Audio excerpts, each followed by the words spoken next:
नमस्कार, स्वागत है आप सभी का ग्लोबल अड्डा आप देख रहे हैं और मैं हूं आपके साथ पुनीत मिश्रा। एक बड़ी खबर निकलकर सामने आ रही है और ये रिपोर्ट्स जो हालिया रिपोर्ट्स हैं उसके मुताबिक ये खबर हम आपको बताने जा रहे हैं। हालांकि आगे इस खबर के बारे में डेवलपमेंट होगा नहीं होगा ये तो नहीं कहा जा सकता, लेकिन जो अभी खुसफुसाहट चल रही है वो आपको हम बताने जा रहे हैं, क्योंकि हालिया रिपोर्ट्स के मुताबिक ईरान और तुर्की भी पाकिस्तान और सऊदी अरब के बीच जो 17 सितंबर 2025 को रक्षा समझौता हुआ है इसमें शामिल होने पर विचार करने लगे।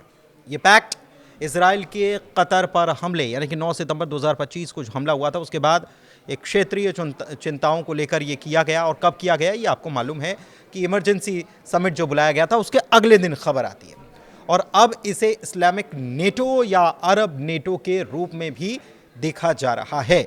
इस खबर का एक एक पहलू बताएंगे। अभी तक हालांकि कोई आधिकारिक घोषणा या कोई दस्तखत नहीं हुए हैं, लेकिन ये कंसिडरिंग स्टेज में ये बताया जा रहा है कि अभी कंसिडरेशन इस पर माना जा रहा है।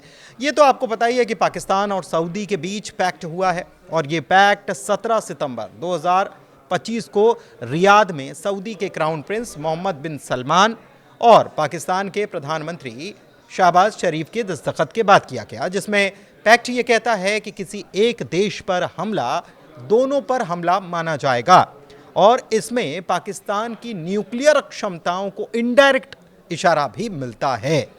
लेकिन क्या ईरान इसमें शामिल हो सकता है? जो खबरें हैं उसके मुताबिक सवाल काफ़ी टेढ़ा है। माना यह जा रहा है कि ईरान सऊदी का पुरानी खटास जो है उसके बाद जिस तरीके से इजराइल के हमले बढ़ रहे हैं, ईरान, लेबनान, कतर जैसे देशों को ये चिंता में डाल रहा है और इसे देखते हुए ईरान इस पैक्ट में शामिल हो भी सकता है। हालांकि ईरान तो खुद हमेशा से ये कहता आया है कि मुस्लिम ब्रदरहुड की यहाँ आओ बात करते हैं, हम सब एक उम्मा के हैं, हम सब साथ में क्यों ना खड़े हों। लेकिन सऊदी क्या इसके लिए राज़ी होगा? क्योंकि सऊदी और ईरान के आपस में जो संबंध हैं वो अच्छे नहीं हैं। हालांकि ऐसा नहीं है कि क्राउन प्रिंस जाते नहीं हैं और बातचीत नहीं होती है, लेकिन फिर भी संबंध वैसे नहीं है। लेकिन पाकिस्तान के साथ ईरान के सैन्य संबंध बहुत अच्छे पहले से ही हैं। जैसा कि आपको पता है कि कैस्पियन सी में भी रूस के साथ जो मिलिट्री एक्सरसाइज हुई थी इसमें भी वो शामिल था। लेकिन सऊदी और ईरान का तनाव इस पैक्ट में ईरान के शामिल होने को मुश्किल भी बनाता है, इस पर संशय भी पैदा करता है कि क्या होगा। लेकिन तुर्की की अगर बात करें तो नेटो का सदस्य है तुर्की और इसकी वजह से भागीदारी उसकी अगर होती है तो वो काफ़ी गहरी हो सकती है। तुर्की ने पहले ही इजराइल के काम की निंदा की है। दोहा समिट जब हुआ उसमें पाकिस्तान के साथ तुर्की के डिफेंस टाई-अप्स भी हैं, ड्रोन और टेक्नोलॉजी तमाम चीज़ें जो ऑपरेशन सिंदूर के सामने के दौरान हमने देखी थी, ये पहले से मजबूत इनकी चली आ रही है। लेकिन इसके अलावा कुछ दूसरे देश भी हैं। कौन कौन से देश हैं? मिस्र, कतर, यूएई और जॉर्डन। वो भी ऐसा कहा जा रहा है कि इस पैक्ट में शामिल होने पर विचार कर रहे हैं। लेकिन विचार करने वाली बात है, अभी कुछ हुआ नहीं है, ना कहीं पर इसको आगे लेकर कोई चर्चा की जाए या बैठक की जाए, इसको लेकर भी कुछ चीज़ें अभी हैं नहीं। लेकिन पाकिस्तान के डिफेंस मिनिस्टर जो हैं, रक्षा मंत्री ख्वाजा आसिफ, वो क्या कह रहे हैं? वो कह रहे हैं कि doors are not close for the others, यानी कि दरवाजे दूसरों के लिए अभी बंद नहीं है। मतलब वो कह रहे हैं कि आइए हमसे हाथ मिलाइए। इसका असर क्या होगा ये इसको समझ लेते हैं। माना यह जा रहा है कि अगर ऐसा होता है तो क्षेत्रीय संतुलन बिगड़ सकता है।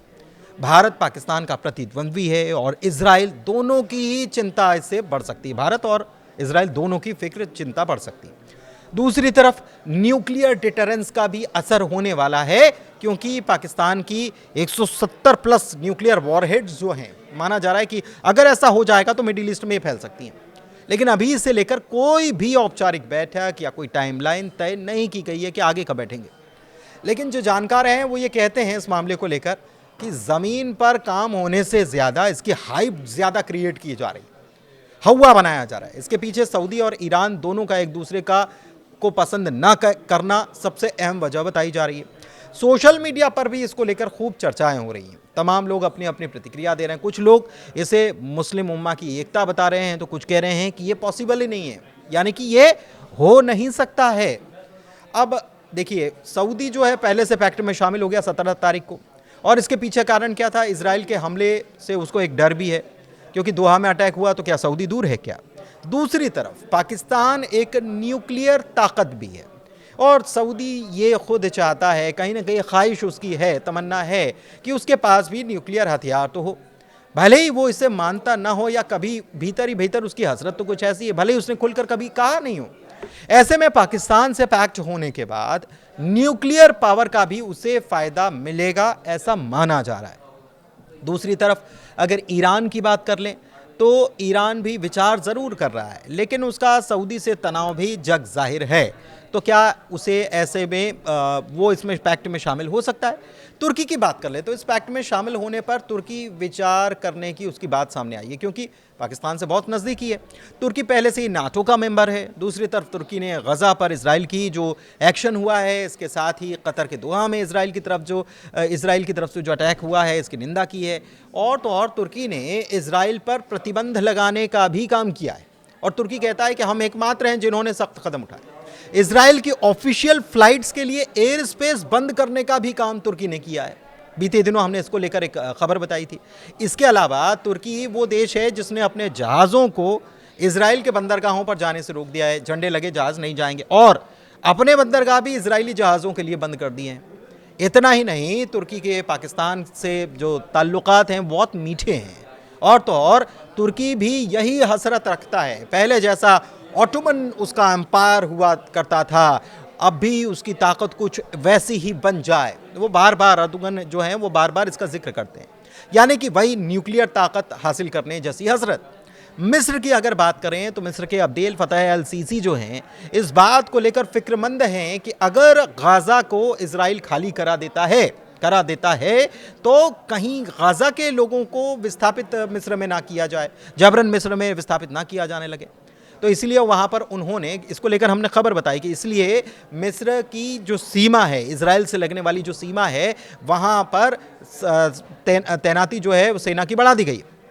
दूसरी तरफ समिट के बाद एकता दिखाने का वक्त भी मिस्र इसे मान रहा है कि हाल ही में जो समिट हुआ उसके बाद हम एक हैं, ये भी एक मैसेज दिया जा सके। हालांकि ये सब कहीं कागज़ों में नहीं है, कहीं चर्चा में नहीं है कि आपस में इन दोनों तीनों चारों देशों के बीच में कोई चर्चा चल रही हो। लेकिन जब से सऊदी और पाकिस्तान का पैक्ट हुआ उसके बाद से ये चर्चा चल पड़ी है कि बाकी लोग भी क्या इसमें शामिल होंगे, और होंगे तो इससे फ़ायदा किसको होने जा रहा है। धन्यवाद।